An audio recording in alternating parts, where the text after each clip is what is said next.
자영업자들이 부채라는 것은 당연하게 뭐 사업을 하면은 부채를 지는 것은 뭐 당연합니다. 네. 근데 투자 목적이고 이 포지티브한 측면에서의 어떤 뭐 대출은 문제가 별로 없지만은 네. 지금 같은 상황은 좀 네거티브한 상황이죠. 그러니까 어쨌든 급여는 줘야 되고 여러 가지 필요한 어떤 매출은 안 오르는데 비용은 많아지니까 이러니까 이제 대출로 그러니까 그런 대출 수요가 많아지는 거죠. 네. 근데 이런 부채 부분들은 사실 좀 악성으로 갈 가능성도 많은 거죠.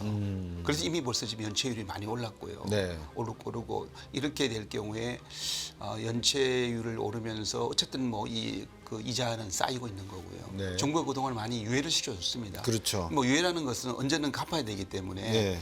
계속 이제 쌓여왔다. 쌓여왔는데 그것을 이제 감당 못하는 한계 상황에 자영업자들은 이제 문을 닫을 수밖에 없는 상황이다. 네. 네, 안녕하십니까. 연합뉴스 경제TV와 함께하는 곽수정의 경제프리즘 곽수정입니다.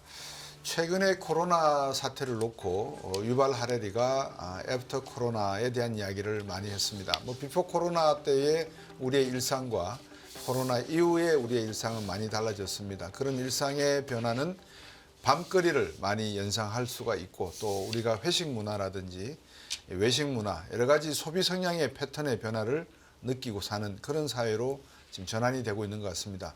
자영업 소상공인들의 소득 구조도 많이 바뀌고 있고 이들의 어떤 부채, 자산에 대한 비율도 상당히 변화되고 있는 것 같습니다.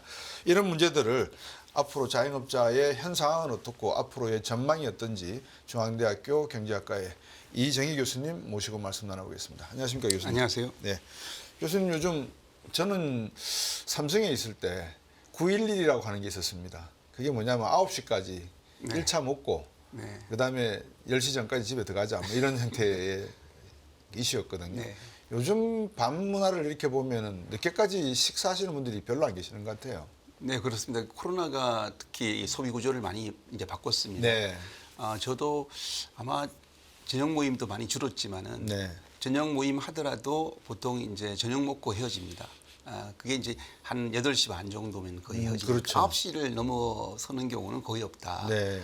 그러니까 이제 한 8시 반, 9시 되기 전 되면은 벌써 이 식당에서 네. 좀 이게 마지막 이제 오더를 계속 예. 그렇게 이야기를 하기 때문에 그렇죠. 이제 그만큼 그러면은 그 이후 이 시간대가 결국은 소비 활동이 이제 아주 위축됐다는 거거든요. 네. 그러다 보니까 내수 경제하고 연결돼 있는 문제고요. 네. 또 하나가 대부분이 자영업자가 종사가 네. 이런 음식업이라든가 이런 그렇죠. 이제 이런 서비스업이 대부분이 그 저녁 시간대에 매출이 많이 오르는 네. 이런 좀 유형이었습니다. 근데 이제 여기서 매출이 오르지 않으니까 지금 자영업자는 요즘 보니까 N잡로도 생깁니다. 왜냐하면은 원래 잡 하나 가지고 충분하게 수입이 안 되니까 그러니까 저녁에 손님이 없을 바에 빨리 문을 닫고 다른 일을 부업을 한다든가 이렇게 늘어가고 있는 것들을 보면은 예. 그만큼 내수도 안 좋고 또 이렇게 자영업자가 어려워졌구나 이렇게 우리가 확연하게 나타나는 상황입니다. 네. 지금 이런 자영업자들의 전반적인 상황, 그러니까 경기 상황에 맞물려서 이들이 가지고 있는 상황이 지금 이렇게 야기된 게 아까 코로나 말씀도 주셨습니다만 그런 요인 하나에만 국한된 걸까요? 뭐 여러 가지 요인이 있을 것 같습니다. 어떤 요인이 원인이 된다고 보십니까? 네, 일단은 이제 뭐 코로나가 이제 뭐 내수 뭐 경제를 네. 위축시켰고요. 네. 그러나 이제 이게 다시 좀 이렇게 회복이 되는 상황에서 우크라이나 사태가 터졌습니다. 네. 이게 이제 결국에는 삼중고의 문제를 가져왔는데요. 네. 물가 문제하고 또 고금리 문제하고 고환율 문제입니다. 네.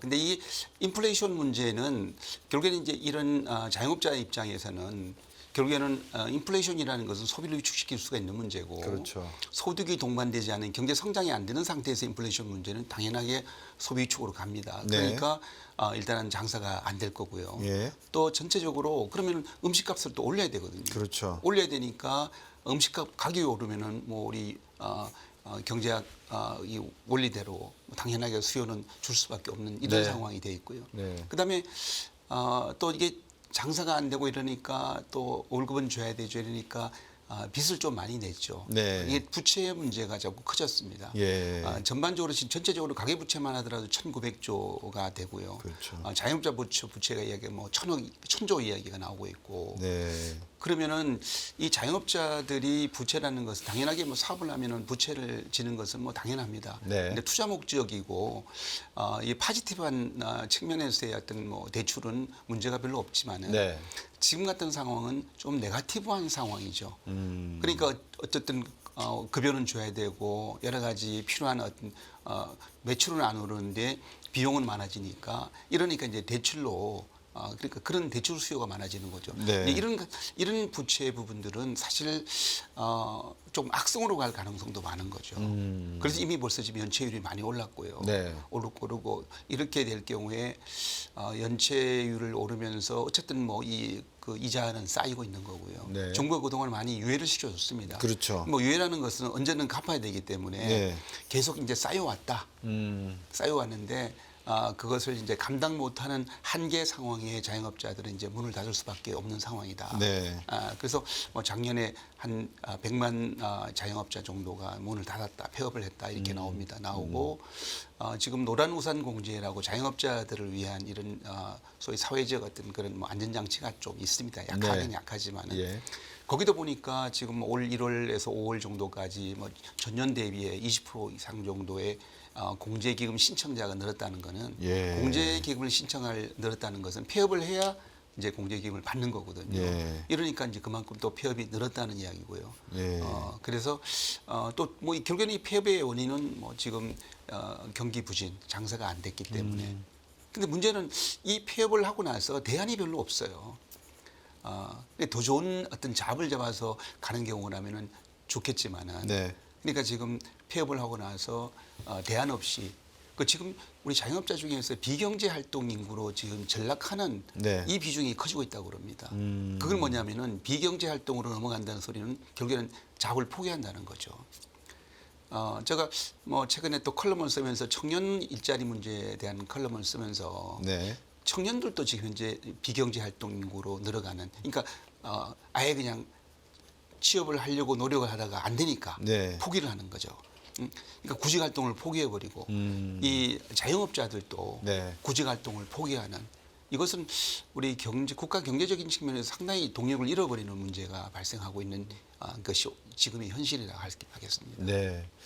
지금 이정희 교수님께서 현재 상황도 요약을 해주시고 또 우리가 갖고 있는 구조적인 문제, 자영업자분들의 어떤 실태, 그리고 우리나라 경제 성장의 어떤 정체 문제 등을 쭉 말씀을 주셨는데, 지금 그런 말씀들을 하세요. 뭐 이것도 아까 교수님이 지적해 주신 하나의 배경의 결과이기도 합니다만, 자영업자 수가 사실상 너무 많다. 실질적으로. 근데 외국을 다녀봐도 이렇게 골목골목의 자영업자들이 뭐 떡볶이집, 분식집, 뭐 고깃집 이렇게 해놓고 사는 데가 나라가 별로 없는데 우리나라는 왜 이렇게 많냐라는 말씀도 이제 하시는데, 많은 건 사실입니까? 아니면은 우리나라의 경제 성장이 말씀 주신 대로 정체가 되다 보니까 이제 정년을 퇴직하거나 명예를 퇴직하고 난 다음에 다른 일자리가 없기 때문에 할 수 없이 자영업을 해야 되기 때문에 떠밀려 내려오는 겁니까? 어떻게 되는 겁니까? 네, 뭐 우리나라의 자영업자 숫자가 많다는 것은 뭐 그거는 공식적으로 알려져 있습니다. 네. OECD 국가를 보니까 네. 자영업자 비중, 네. 자영업자 비중이 우리나라가 한 5위 정도 됩니다. 그러니까 우리보다가 자영업 비중이 높은 국가들이 대부분이 개발도상국 정도죠. 뭐 멕시코라든가 뭐 그리스라든가 뭐 이런 나라들이거든요. 네. 그리고 선진 국가들은 대부분 자영업 비중이 낮습니다. 네. 그나마 선진 국가 중에서 자영업 비중이 좀 우리보다는 낮지만은 네. 좀 높은 국가에 속하는 게 뭐 이탈리아 정도가 있거든요. 예. 근데 뭐 이탈리아는 사실 소공인들이 활발하게 활동하는 그런 경제 구조를 가지고 있습니다. 네. 가지고 있어서 좀 그 나라의 특성이 예전부터 그래서 예를 들어서 뭐 전통적으로 내려오는 그런 뭐 이 그 음식점도 그렇지만 그렇죠. 뭐 이런 상품들이 상품들, 예. 많이 있습니다. 많이 그렇죠. 있는데 뭐 그런 것들이 계속 가게에 뭐 이렇게 후대를 이어가면서 이어지는 이런 작은 업체들이 사실 많은데 예. 뭐 그 대신에 그런 업체들이 대부분이 경쟁력을 상당히 가지고 있죠. 우리하고 조금 다른 상황입니다만은. 근데 그럼 왜 이렇게 우리는 자영업자 비중이 높은가? 네. 근데 그동안 우리가 경제가 성장을 하는 과정에서 이런 경제가 많이 활동하다 보니까 결국에는 이런 여러 가지 이런 자영업자가 할 수 있는 비즈니스가 많았습니다. 네. 식당도 그렇고요. 뭐 이런 서비스 활동, 그다음에 또 이런 음식 외식 분야 이런 게 많았기 때문에 그래도 자영업자가 다들 자녀들을 공부시키고 뭐 저희 부모님도 자영업자였었고요. 네. 뭐 저희들 다 이렇게 키웠습니다만은 네. 그렇게 살아왔죠.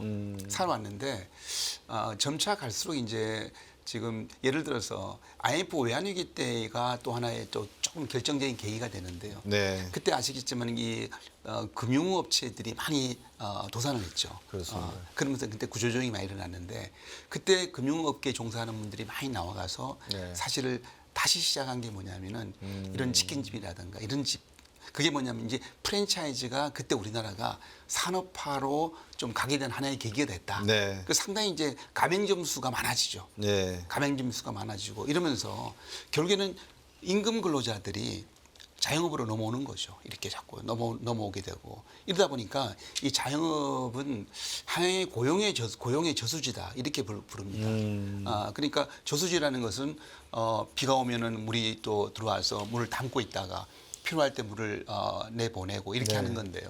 근데 그동안에 사실은 우리가 고용적인 측면에서 자영업자가 기여한 바는 크다라고 보겠습니다. 네. 보고 보는데요. 이게 이제 지금 우리 어떤 소비 구조가 좀 선진화 구조로 지금 바뀌게 됐다. 이게 이제 코로나가 이러면서 자영업자들이 그동안에 사실 자영업자 숫자가 많기는 많았죠. 그러니까 일종의 자영업이 하나의 레드오션이냐. 네. 근데 자영업이 이렇게 근데 왜 자영업을 선택하십니까? 물어보면은 또 상당히 나는 사장이 한번 돼보고 싶다는 이런 자영업자들도 많이 있어요. 네. 나는 내가 하면 잘할 것 같아. 그동안 나는 소비자였지만은 내가 네. 직접 이렇게 음식을 하면은 잘 될 것 같다. 이렇게 자신감 있게 시작하신. 그래서 우리나라에 창업을 할 때 창업 준비 기간이 아주 짧아요. 이게 내가 볼 때 너무 좀 자신감이 있는 문제도 있습니다. 한 얼마 정도 됩니까? 우리나라 창업 준비 기간이? 우리나라가 지금 1년도 뭐 짧은 어떻게 하는 3개월 만에 창업하는 분도 계시고 예. 보통 창업을 하면 최소한 한 1년 정도 1년 이상은 좀 이렇게 준비 작업을 거쳐서 네. 이렇게 좀 경험도 쌓아야 되는데 네. 뭐 마음도 좀 급하신 것도 있겠고 또 자신감도 있고 네. 뭐 이런 부분도 아마 있었던 것 같아요. 네. 이제 그러다 보니까 노동나도 창업이 사실은 많아졌고요. 그러니까 이게 아까 저수지가 물이 들어오는데 물을 그냥 이렇게 그냥 아무 때나 물이 들어오도록 이제 이제 된 거죠. 전혀 자영업에 대한 어떤 그런 창업의 걸림돌은 사실은 없고 네. 한편에서는 창업을 또 이렇게 장려한 면도 또 있습니다. 그러다 보니까 그런 내가 정말 원해서 자영업을 하시는 분도 계시지만 네. 직장에서 명예퇴직을 하고 나서 내가 이게 뭔가 근로활동을 더 하고 싶은데 근로활동을 할 수 있는 재취입이 안 되니까 어쩔 수 없이 또 이렇게 자영업 창업을 하시는 분도 계시거든요. 네. 근데 만약에 그때 이제 이 어떤 일자리를 만들어 줄 수 있는 이런 좀 환경이 조성됐더라면은 아무래도 자영업으로 들어오는 숫자가 좀 줄어들 수 있었을 겁니다. 네. 이제 그런 상황에서 이렇게 내수 침체는 자영업자에게 결정타거든요. 그렇죠. 그러니까 이제 코로나 이렇게 겪으면서 지금 벌써 5년을 넘어서는 상황에서 이런 내수 침체가 이렇게 지속된 얘가 사실은 역대급이죠. 사실 이렇게 내수 침체가 이렇게 길어지게 된 거예요. 네. 이러니까 자영업자들이 버틸 수가 없고요. 예. 그럼 자영업을 포기를 하고 폐업을 하더라도 사실 별로 대안이 별로 없습니다. 이게 이제 가장 큰 문제입니다. 거시적인 환경을 앞에서 말씀 주셨습니다만 고금리, 고물가, 고환율 상황에서 자영업자나 소상공인분들은 당신들이 제공하는 서비스나 상품들의 가격을 올릴 수밖에 없고 그 가격을 올리자니 결국은 소비하는 수요자들 입장에서 보면 수요량을 줄일 수밖에 없고 이제 그렇게 상황이 지속되는 게 IMF를 거쳐서 코로나 사태까지 이어져 오고 있다는 것이 우리나라의 어떤 자영업자 소상공인분들의 어떤 구조적인 전환을 간접적으로 상당히 요구하는 시장 생태계적으로 요구하는 측면이 하나가 있고 또 수요자의 측면에서 강요하는 그런 부분도 없지 않아 있다는 말씀을 주셨는데 어쨌든 자영업이든 소상공인이든 부채가 없을 수가 없고 근데 그 부채가 줄어들기는커녕 점점점 쌓여가니까 노란우산 공제 같은 데서 지금 공제 문을 닫으면서 20% 정도 신청 금액이 늘어나고 있다는 말씀도 주셨고 이러다 보니 자영업자들이 다른 데 갈 길이 그러니까 막혀 있다. 이제 그러니까 문을 닫고 나면은 N잡을 떼어서 나이트 잡을 떼어서 그냥 다른 뭐 대리기사를 운전을 하신다든지 이런 일을 하신다는 말씀을 주셨는데 근본적인 대책 이야기를 하게 되면 참 이게 근본적인 대책이 있으면은 그 정부가 못 하겠습니까? 국회에서 입안 안 하겠습니까? 근데 이거를 어디서 손을 대야 되겠습니까, 교수님 그러면? 네, 참 어려운 문제입니다. 그쵸. 지금 정부가 지금 가장 고민하고 있는 그 점이 아닐까 싶습니다. 네. 아마 이제 지난번에 정부에서 또 소상공인 대책을 이제 발표했고 또 아마 후속적으로도 계속 이제 발표를 할 것 같습니다. 네. 할 것 같은데 이제 특히 이번 정부가 좀 중점을 두는 부분이 이제 어떤 재기 부분이라고 보겠습니다. 네. 그러니까 재기 부분인데 근데 재기를 어떻게 할 거냐? 예. 그러면 이제 다시 창업을 할 거냐 아니면은 취업을 할 거냐 하는 부분이 되겠습니다. 그래서 네. 정부는 가능하면 이제 취업 일자리 이런 것들 좀 만들어주는 환경을 좀 만들겠다 이런 이제 의지를 보였습니다. 네. 근데 그 부분은 뭐 어느 정부에서나 늘 뭐 계속 강조되어 왔던 부분은 맞습니다. 네. 맞는데 제가 생각할 때도 가장 좋은 바람직한 거는 어차피 지금 현재 우리 자영업자 비중이 높은데 그래도 자영업자 비중이 높아도 우리 경제가 그래도 이렇게 그동안 이렇게 성장해오고 해온 과정에서 성장 과정에서는 네. 그래도 사업거리가 많이 있었죠. 그렇죠. 많이 활동도 많았고요. 네. 그렇기 때문에 자영업자들이 사업을 계속 영위할 수 있었다. 근데 지금은 소비 구조가 선진국형으로 바뀌어가는 상황이다. 네. 이러다 보니까 뭐 우리 사회자님께서도 유럽이나 미국을 여행 가 보시면은 뭐 저녁 시간대 사실 네. 그렇게 별로 이렇게 돌아다니고 이렇게 할 별로 이 환경이 별로 안 되지 않습니까? 없습니다. 소비할 예. 때가 별로 없고 중동 국가를 제외하고는 빨리빨리 문을 닫고 예. 저도 한번 예전에 처음 스위스를 갔을 때 6시 나는 이제 일을 끝나고 6시 좀 넘어서서 이제 저녁 먹고 뭐 쇼핑을 좀 해야 되겠다 했더니 벌써 문을 다 닫았더라고요. 네. 그래서 우리 한국 사람 입장에서는 이해가 잘 안 가지 않습니까? 네. 근데 이제 우리도 지금 저녁 시간대가 빨리빨리 문을 닫는 이런 이제 네. 이것이 좀 바뀌고 있는 그러니까 자영업자들도 장사가 안 되고 네. 또 소비자들도 일찍 이제 이런 밖에 활동들을 줄여나가는 상태다 보니까 자 그래서 이러면은 이제 가장 좋은 건 임금 근로자로 이렇게 좀 연결고리를 만들어주면 좋은데 네. 문제는 지금의 일자리가 녹록치 않습니다. 예. 녹록치 않은 상태이기 때문에 일자리를 만들어 간다는 게 정부가 뭐 예전 정부는 전광판까지 이렇게 뭐 갖다 놓고 뭐 노력을 했습니다만은 안 되지 않습니까? 네. 그러니까 그래서 지금 제가 생각에는 이런 거죠. 우리가 지금 소상공인 자영업자가 유통업하고 외식업이 거의 한 50%입니다. 네. 한 반 정도가 그쪽에 종사하시고 계시거든요. 네. 만약에 그러다가 이제 사업을 그만두고 하면은 이분들이 할 수 있는 쪽으로 가야 되는데 기술이 있는 쪽이라든가 그렇죠. 뭐 예를 들어 내가 식당을 운영하는데 뭐 음식을 만드는 이런 솜씨가 좋으시면은 그러면 이제 큰 식당이라든가 이런데 뭐 취업을 하는 방법도 있는데 이 부분들이 요즘 뭐 고용원이 있는 자영업자보다는 고용원이 없는 자영업자가 그렇죠. 훨씬 75%입니다. 네. 전체에서. 가족 경영하는 쪽이. 네네네. 예. 그러다 보니까 이게 취업이 만만치 않고 그런데 또 한편에서 중소기업들 보니까 소공인들 우리 그 소공인들 쪽이 지금 소상공인 중에서 소공인 비중은 10%밖에 안 됩니다. 네. 대부분이 이제 이런 상업 쪽인 거죠. 네. 그러면 이제 소공인은 기술인데요. 이 기술을 갖고 있는 이 분들은 그래도 일자리가 그렇죠. 좀 있습니다. 예, 예. 근데 이제 기술을 갖고 일한다는 게 힘드니까 안 하려고 하는 부분도 있고요.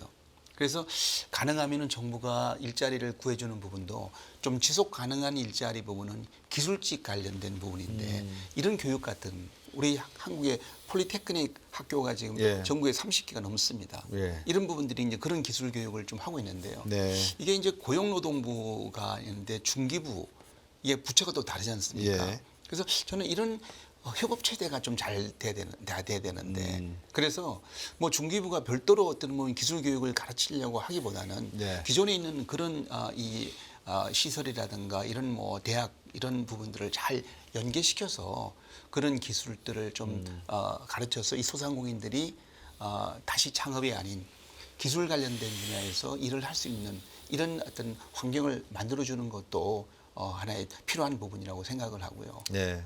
또 이렇게 아까 그 고용의 저수지에 창업의 그 자영업의 저수지에 이 들어오는 이 물줄기를 네. 어느 정도는 또 이렇게 바꿔줘야 되는데 이 바꿔주기는 뭐 인위적으로 바꿔주기는 어렵지 않습니까? 그러면 이제 거기서도 마찬가지고 명예퇴직을 했던 하면은 네. 다시 이제 이 임금 근로로 재취업을 하면 제일 좋죠. 네. 근데 이제 재취업이 안 되는 문제인데 여기서 이 재취업이 안 되는 문제가 뭔지 또 이런 부분을 좀 더 정부가 실태 파악을 해서 그 물줄기를 어느 정도 자영업으로 들어오지 않고 이 취업으로 연결되도록 좀 바꿔주는 이런 노력들을 좀 더 할 필요가 있다. 이렇게 생각합니다. 이런 상황 속에서도 빚만 없다면 살만하거든요. 아까 교수님이 지금 연체율이 조금 늘어난다라는 말씀을 주셨지 않습니까? 어제도 제가 어떤 들은 이야기로는 지금 제2금융권에서는 부동산 담보대출도 상당히 문제지만 이 자영업자들의 연체율이 상당히 좀 위기로 느껴진다. 지역이나 또는 서울 수도권 지역의 소상공인들은 둘째치고 자영업자들에게 대출되어진 부분을 어떻게 하면 좋겠냐는 질문을 저한테 요구를 하시더라고요. 그래서 제가 스트레스 테스트를 하셔야 되는 게 맞다라는 말씀을 드렸습니다. 그러니까 악성이냐 양성이냐 중성이냐를 놓고 일정한 기준을 하셔야 된다. 정하셔야 된다. 그 정하시면 안 되지 않냐는 말씀을 드렸는데 교수님 보시기에 지금 이 부채 문제는 어떻게 보십니까? 지금 언제가 지연내관 아닙니까 이거? 이 부채 문제가 정말 아마 정부가 또 가장 고민스러워하는 부분이 네. 될 겁니다. 근데 지금 이제 이 부채가 이렇게 많이 부채가 규모가 큰 상황에서 금리가 높은 상황이 계속 네. 이어지고 있기 때문에 네. 뭐 정부 마음 같아서는 빨리 금리를 좀 내렸으면 하겠지만은 미국 금리도 지금 내려지지 않은 상태 선제적으로 아마 하느니 아마 금리를 내리기는 어려운 상황이 되고 있어서 네. 자, 이제 그래서 결국에는 이 아까 삼중고 말씀하는데 이게 이제 금리 부담이라는 부분들이 지금 어려운 중에 더 어려운 부분이 이제 되어 있는 상태입니다. 네. 근데 이 이제 자금 수요를 보면은요. 자금 수요를 보면은 가계 부채도 그렇고 이런 뭐 자영업자 부채도 마찬가지입니다만은 지금 이제 경기가 안 좋으면은 부채가 줄여야 되죠. 네. 부채가 줄여야 되는데 그렇죠. 경기가 안 좋은데 부채가 지금 늘고 있다는 문제죠.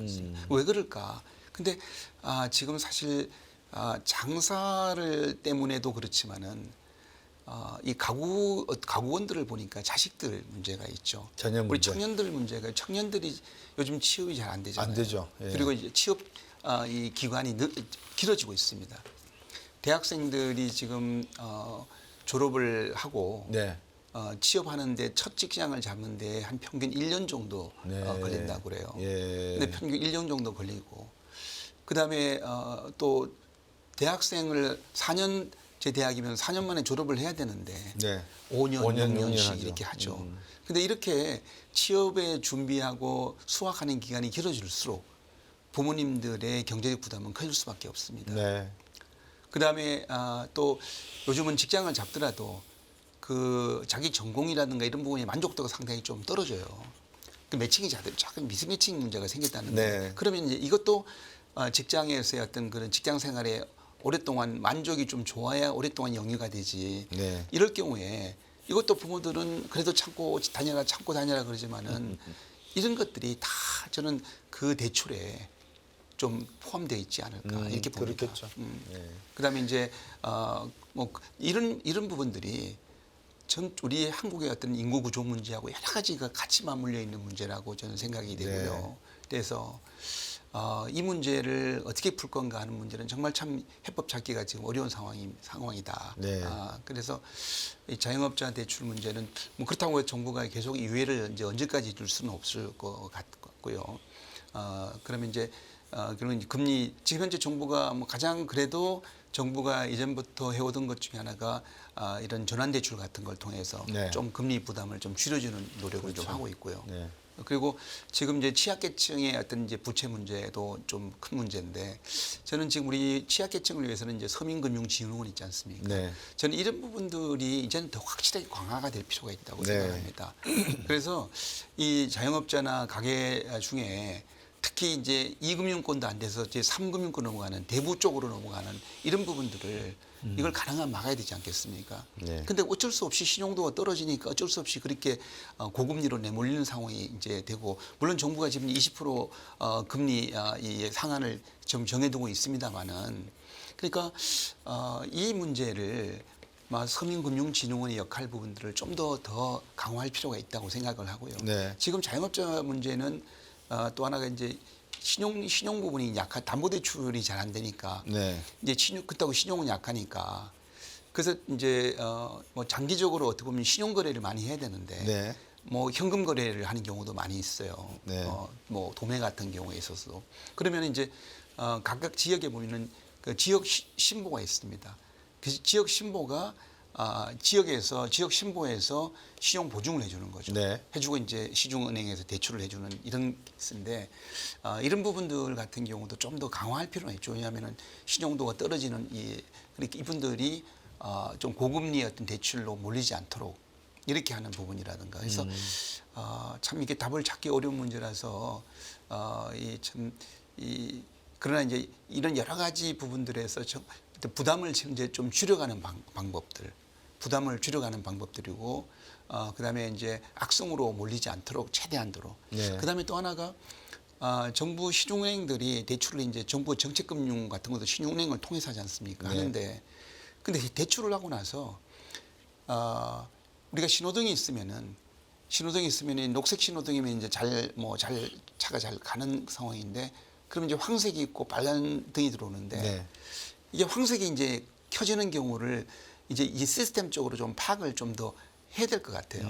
이래서 우리가 사전에 어떤 예방 조치할 수 있는 이런 부분들. 네. 그러니까 이 대출을 받았던 뭐 자영업자들도 사실 그런 부분에 대해서 뭐 이게 내가 지금 어려워지고 있는데 이제 연체가 이제 하고 좀 다음에 좋아지겠지. 그래서 금융도 그걸 기다리기보다는 사전에 그런 부분들을 좀 더 뭐 건강하게 해줄 수 있는 방안은 없을까? 뭐 이런 그 정책하고 좀 연관시켜서 뭐 이런 노력들도 좀 하는 것도 필요하지 않을까 예. 이렇게 생각합니다. 끝나지 않은 여정, 변화의 물결소.